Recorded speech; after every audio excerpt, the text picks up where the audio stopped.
రాయలసీమ నీటి హక్కుల కోసం వైఎస్ఆర్సీపీ నేతృత్వంలో ఈ రోజు హెచ్ఎన్ఎస్ఎస్ కాలువను పరిశీలించడం జరుగుతోంది. విశ్వేశ్వరరెడ్డి గారు ఉన్నారు, విశ్వేశ్వరరెడ్డి గారు, మోహన్ రెడ్డి గారు ఉన్నారు, రాంభూపాల్ రెడ్డి గారు ఉన్నారు.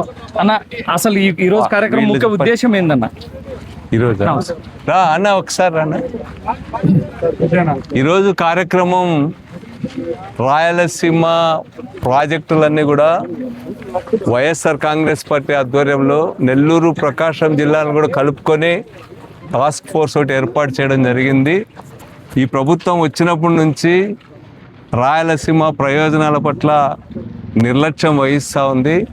ముఖ్యంగా ఈ గవర్నమెంట్ వచ్చిన తర్వాత కర్ణాటక, తెలంగాణ అక్రమ ప్రాజెక్టులు నిర్మిస్తూ ఉంటే ఈరోజు చంద్రబాబు నాయుడు గారు చీకటి ఒప్పందాలు కుదుర్చుకున్నట్టుగా వ్యవహరిస్తూ ఉన్నాడు.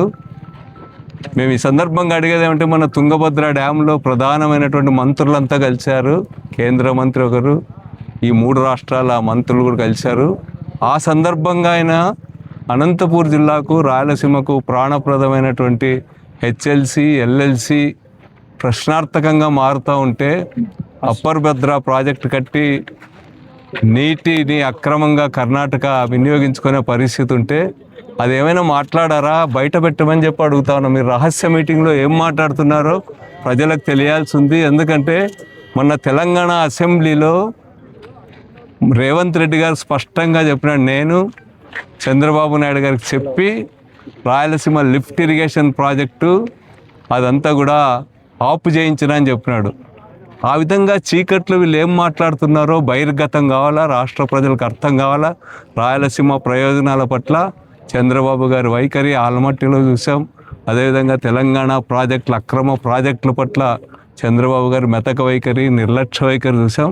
ఇవన్నీ ఇలాగే కొనసాగితే రాయలసీమ జిల్లాల ప్రాజెక్టులకు నీళ్ళు వచ్చేదే ఒక కలగా మారిపోతుంది. అత్యంత ప్రమాదంలో ఉన్నాం. అందుకని ఈరోజు హంద్రీనివాలో లైనింగ్ చేసి మొత్తం ఈ గ్రామాల్లో దేశంలోనే అత్యల్ప వర్షపాతం 250 మిల్లీమీటర్లు అంటే ఊహించుకోవచ్చు మనం. ఈ పక్కనున్న ఆత్మకూరు మండలం, కూడేరు మండలాల్లో 350 mm లోపుగానే ఈరోజు వర్షపాతం ఉంది. అట్లాంటి ప్రాంతాల్లో భూగర్భ జలాలు ఎంత ఘోరంగా ఉంటాయో అర్థం చేసుకోవచ్చు. అట్లాంటి చోట లైనింగ్ చేయడం అంటే కుప్పం కోసం ప్రాజెక్ట్ కట్టినట్ట వీళ్ళు, లేకపోతే ఈ ప్రజల ప్రయోజనాల కోసం కట్టినట్ట అని చెప్పి ఈరోజు నేను అడుగుతాను. మీరు చెప్తున్నారు హెచ్ఎన్ఎస్ఎస్ లైనింగ్ పనులు కంప్లీట్ అయినాక మీరు ఇప్పుడు ఈ లైన్ తీసుకోవడానికి కారణం అంటే హెచ్ఎన్ఎస్ఎస్ లైనింగ్ పనులు స్టార్ట్ అయినప్పుడు మేము మీటింగ్స్ పిలిచాము. అప్పుడప్పుడు ఎలక్షన్లు అయిపోయినాయి. రైతాంగము ఆ రోజు పెద్ద ఎత్తున ముందుకు రాలా. ఇప్పుడు వాళ్ళకి అనుభవంలో అర్థమైంది, వాళ్ళకి బోర్లు ఎండిపోయినాయి, వాళ్ళకు ఇవన్నీ కూడా చెట్లు ఎండిపోతా ఉన్నాయి. ఇదంతా హార్టికల్చర్కి చాలా ఫేమస్ ఈ ప్రాంతం అంతా కూడా. ఇవన్నీ ఎండిపోతూ ఉంటే ఇప్పుడు వాళ్ళకి అర్థమవుతా ఉంది. ఈరోజు అంతేకాకుండా నాసి రకం పనులు కూడా చూడాలనేటువంటి 100 కోట్లు దోపిడీ చేసి ఒక్క ఈ ప్రాజెక్ట్లోనే 196 కోట్లు ఎక్సెస్ రేట్కి వేసుకున్నారు. పోనీ ఎక్సెస్ వేసుకున్న నాణ్యత ఏమైనా ఉందంటే నాణ్యత కూడా లేదు. మొదటి దశలో అట్టే చేశారు. మన లీడర్స్ కూడా అందరు ఉన్నారు, అందరు కూడా వాటిని లైనింగ్ వల్ల నష్టపోయిన రైతులకు మీరు ఏం చెప్పారు? లైనింగ్ వల్లనే కాదు, మొట్టమొదటిగా ఈ ప్రభుత్వం, కూటమి ప్రభుత్వం రాయలసీమ ప్రయోజనాలను కాపాడుతానని చెప్పి కొన్ని వేల కోట్ల రూపాయలు కూడా ఖర్చు పెట్టారు. మేము మొదట్లోనే చెప్పడం కూడా జరిగింది. ఇది అత్యల్ప వర్షపాతం అనంతపురం జిల్లా, జైసమ్మెర్ తర్వాత దేశంలోనే తక్కువ వర్షపాతం జిల్లా. ఇక్కడ భూగర్భ జలాలపైన ఉండే. మరీ ముఖ్యంగా 2012 డాక్టర్ వైఎస్ రాజశేఖర ముఖ్యమంత్రి అయిన తర్వాత 2005 తర్వాత కృష్ణా జలాలు మళ్లించడానికి ఈ హంద్రీనీవా తీసుకొచ్చిన తర్వాత ఈ హంద్రీనీవా కాలువ పొడవు అంటే దాదాపుగా 550 కిలోమీటర్ల పొడవు కూడా ఇరువైపులా కూడా భూగర్భ జలాలు పెరిగినాయి. కాబట్టి ఎప్పుడు లేని విధంగా హార్టికల్చర్ కూడా డెవలప్ అయింది. కానీ మీరు ఇక్కడ లైనింగ్ చేస్తే భూగర్భ జలాలు తగ్గిపోతాయి, బోర్లు ఇంకిపోతాయి, పెద్ద ఎత్తున నష్టం వస్తుందంటే కాదు, మేమంతా కూడా మీ ప్రయోజనాలను కాపాడుతామని చెప్పి కొన్ని వేల కోట్ల రూపాయలు కూడా ఖర్చు చేయడం ఉంది.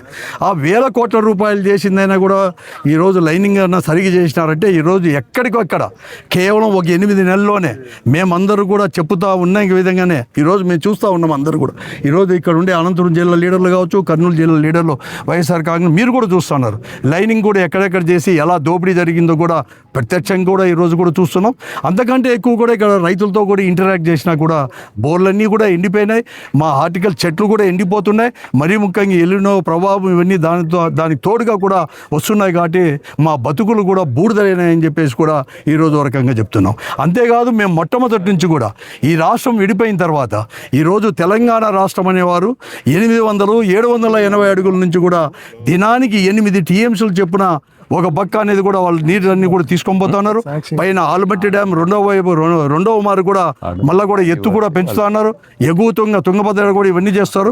నీరు వచ్చేదే తక్కువ శ్రీశైలానికి.